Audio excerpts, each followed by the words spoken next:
Hello दोस्तों, आप सभी का स्वागत है हमारे चैनल एनिमे युग पे। और आज हम शुरू करने वाले हैं एक न्यू एनिमे जिसका नाम है साकामोटो डेज। तो चलिए शुरू करते हैं। कहानी की शुरुआत में हमें एक हिटमैन दिखाया जाता है।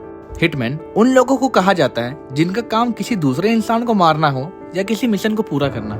और हमारे मेन कैरेक्टर का नाम साकामोटो है, जो कि बहुत ही फेमस हिटमैन है। साकामोटो के सामने कई लोग आते हैं जिन्हें वो एक एक करके मारता है, और ये करने में उसे कोई भी तकलीफ नहीं हो रही होती, और वो धीरे धीरे कर सभी दुश्मनों को मार देता है। हमें बताया जाता है कि बहुत सालों पहले एक लेजेंडरी हिटमैन हुआ करता था जिसका नाम था साकामोटो टारो। हर गैंग का मेंबर उसके नाम से डरता था और हर हिटमैन उसके जैसा बनना चाहता था।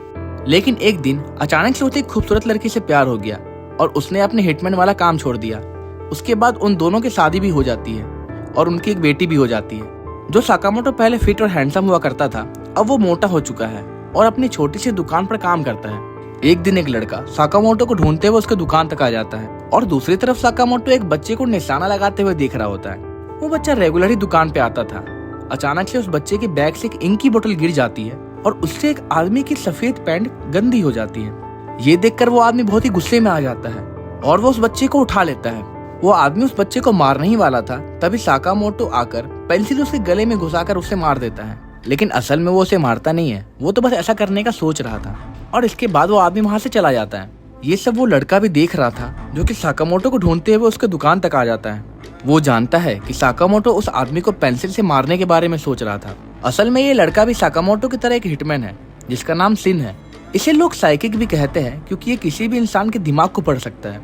तभी साकामोटो उसे एक थप्पड़ मारने का सोचता है, जो देखकर सिन डर जाता है और बताता है कि मैं सिन हूँ और मैं आपके साथ काम कर चुका हूँ।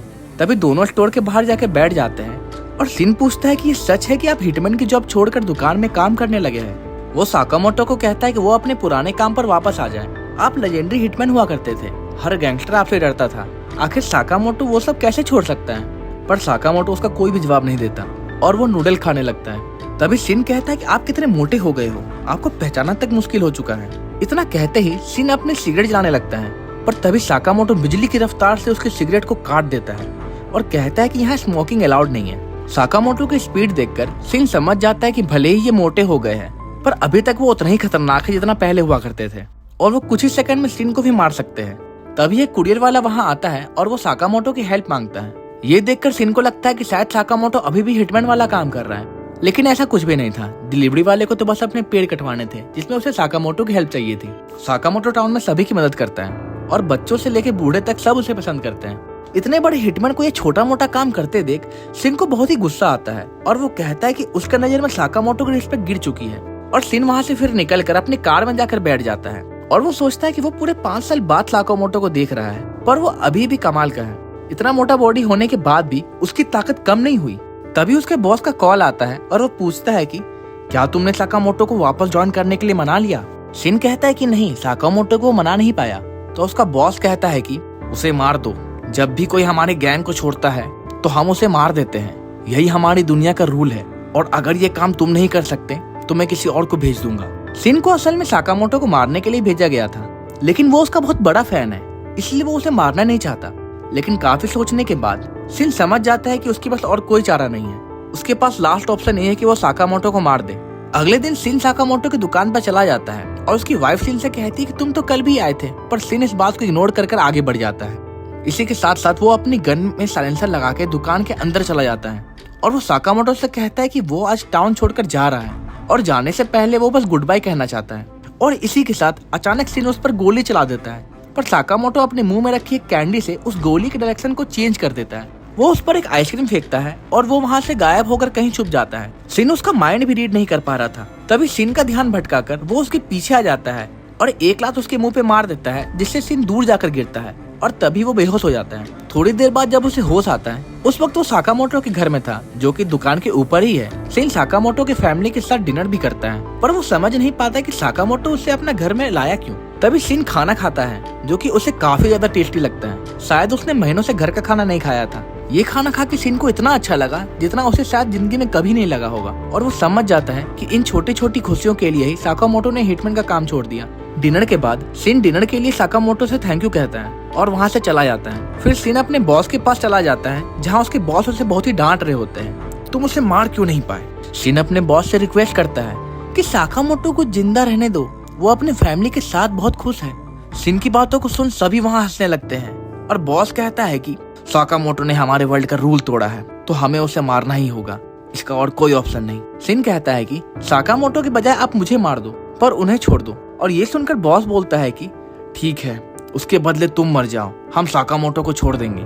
लेकिन बॉस मन ही मन कहता है कि कितना बेवकूफ है ये, मैं इसकी बात क्यों ही मानूंगा। और शिन उसकी मन की बात सुन लेता है और अपनी गन निकाल लेता है। तभी शिन और उसकी पूरे गैंग की उसके साथ लड़ाई हो जाती है। दूसरी तरफ साकामोटो उसकी सारी बातें सुन रहा था और तभी वो एक बटन दबाता है जिससे हम देखते हैं कि उसके दुकान में ढेर सारे गन्स, बॉम्ब्स और दूसरे हथियार छुपे हुए थे।